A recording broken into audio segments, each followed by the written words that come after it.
Calais. Bonjour. On va étudier un nouveau thème aujourd'hui.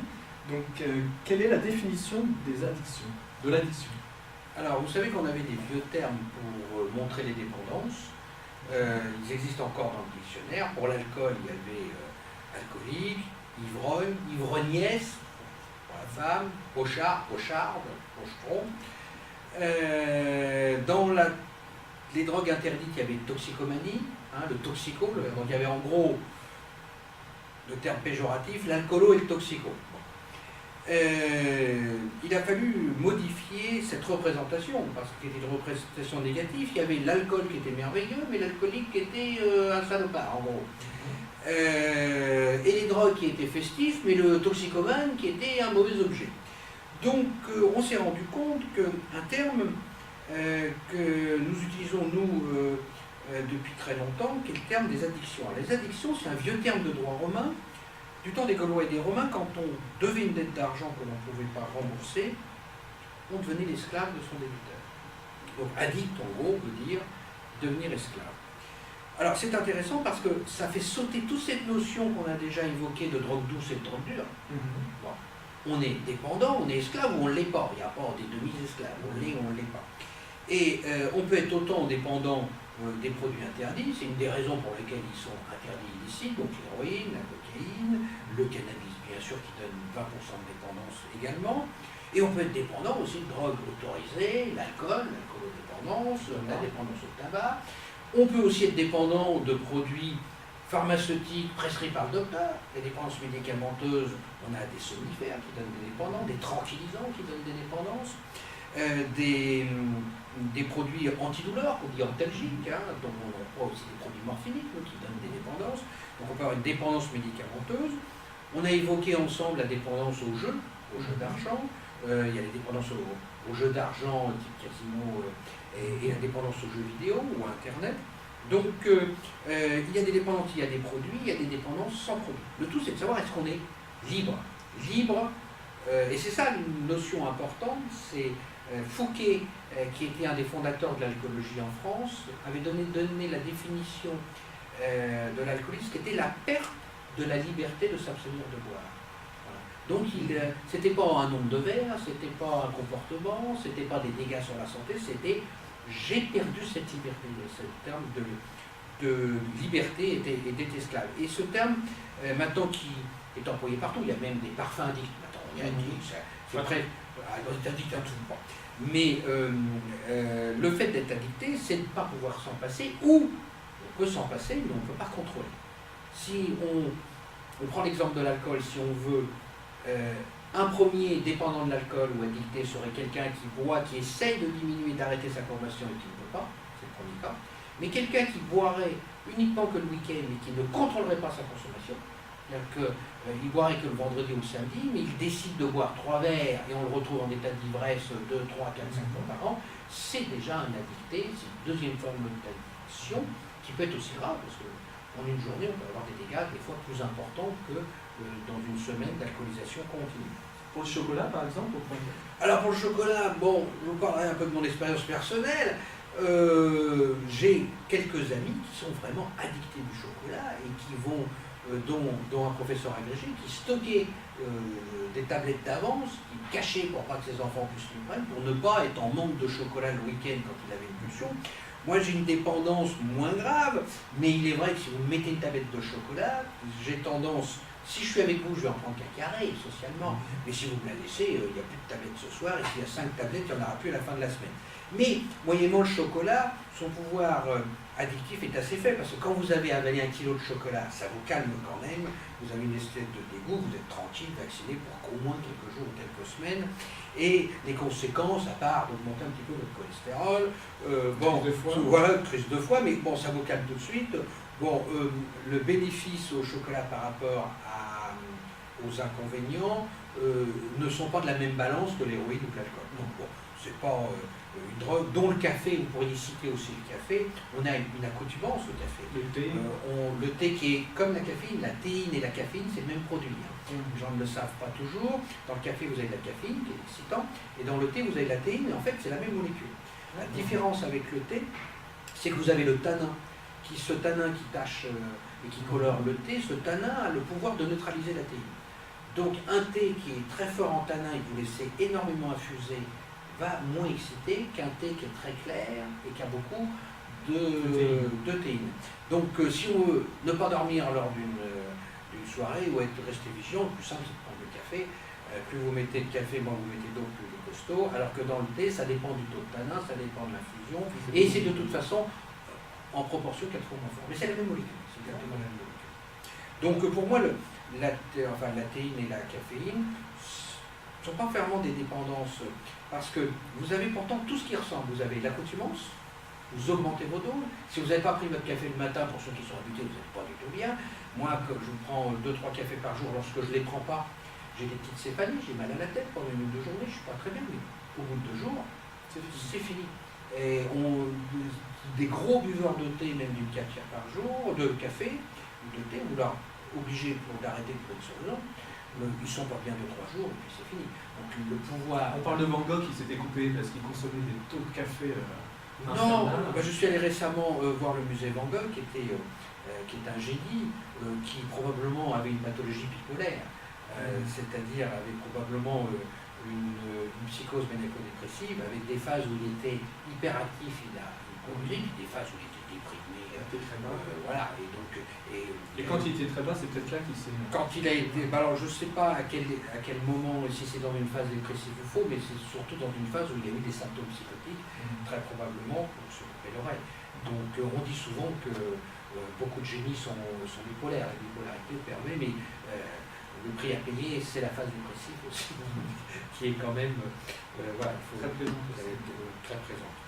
Alors, une des raisons où on vient de dépendance, c'est où agissent les drogues. Toutes les drogues agissent, voilà une maquette de cerveau, et au centre du cerveau, vous avez un petit centre, qui est le centre qu'on appelle de la dopamine. La dopamine, c'est une hormone qui représente pour nous le plaisir.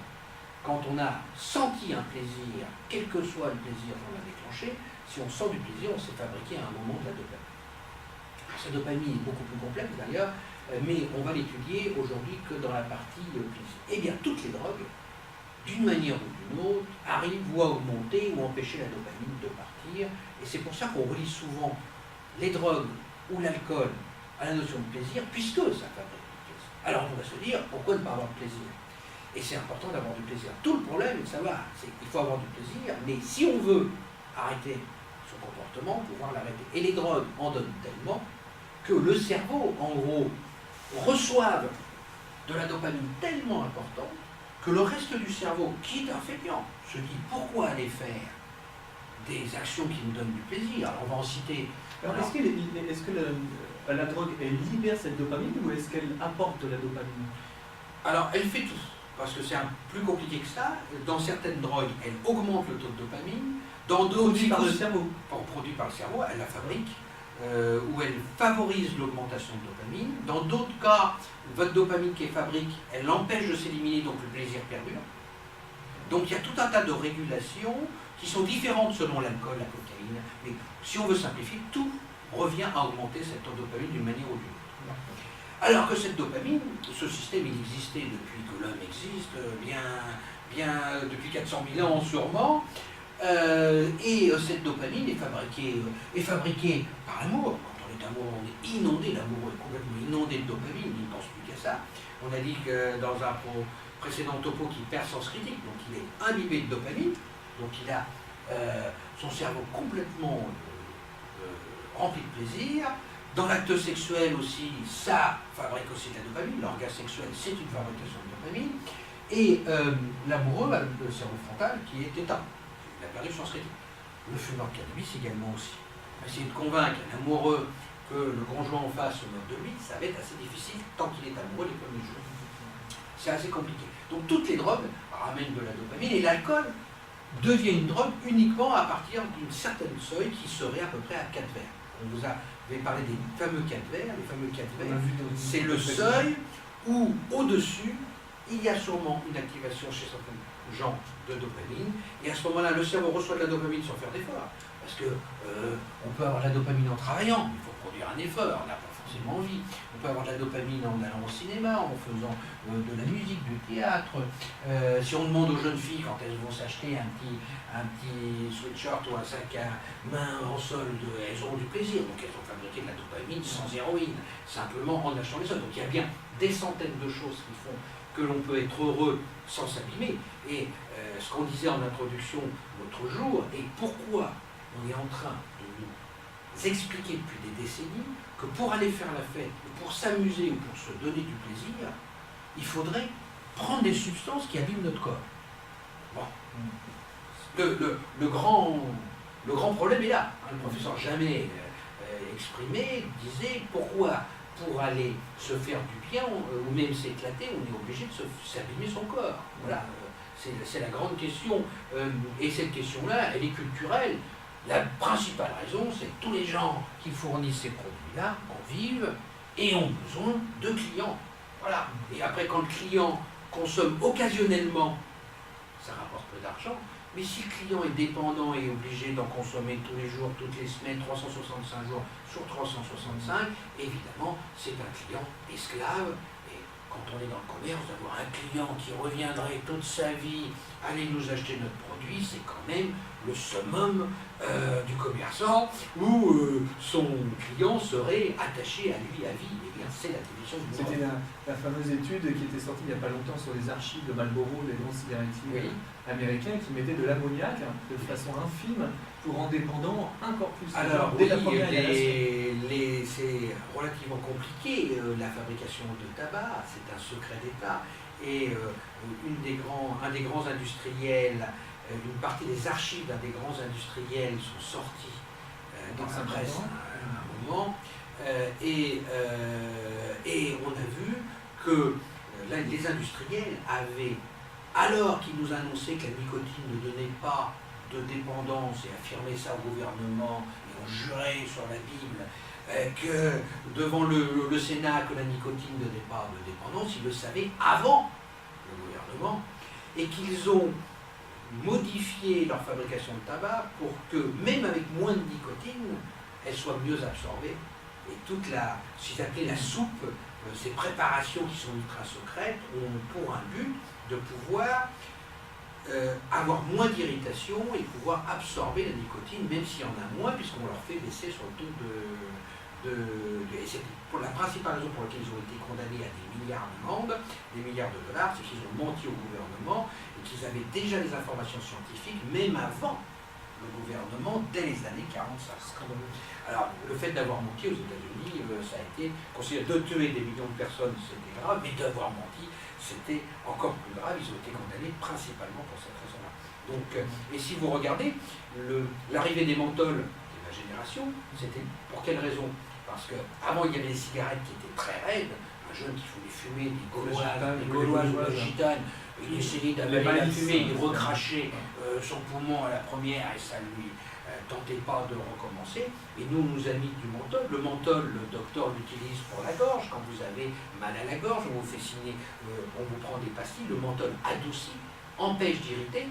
Et si vous êtes moins irrité quand vous êtes jeune, vous inhalez plus la fumée, et comme la nicotine va arriver dans votre cerveau, vous serez plus dépendant. Donc le menthol n'était pas simplement pour donner du goût, était pour diminuer l'irritation du tabac pour que la personne puisse fumer plus. Comme dans le cannabis d'ailleurs, la chicha ou le bang permet de diminuer la température de combustion. Plus la température est élevée, plus le risque est cancérigène, mais moins vous pouvez absorber. Et la pipe et la cigarette a une température plus basse de 200 degrés à peu près, donc est moins cancérigène que la cigarette, mais la fumée de cannabis est encore au moins 100-150 degrés plus élevé que la cigarette, ce qui explique que son pouvoir cancérigène est sûrement plus important. Alors à ce moment-là, qu'est-ce qu'on vous fait? Mais quand vous fumez un pétard, la fumée est trop chaude, donc vous ne pouvez pas l'inhaler.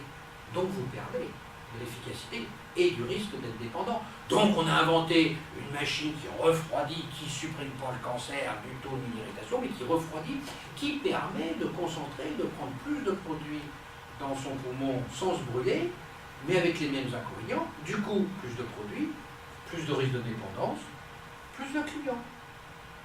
Voilà. Voilà. Merci bien. Bon,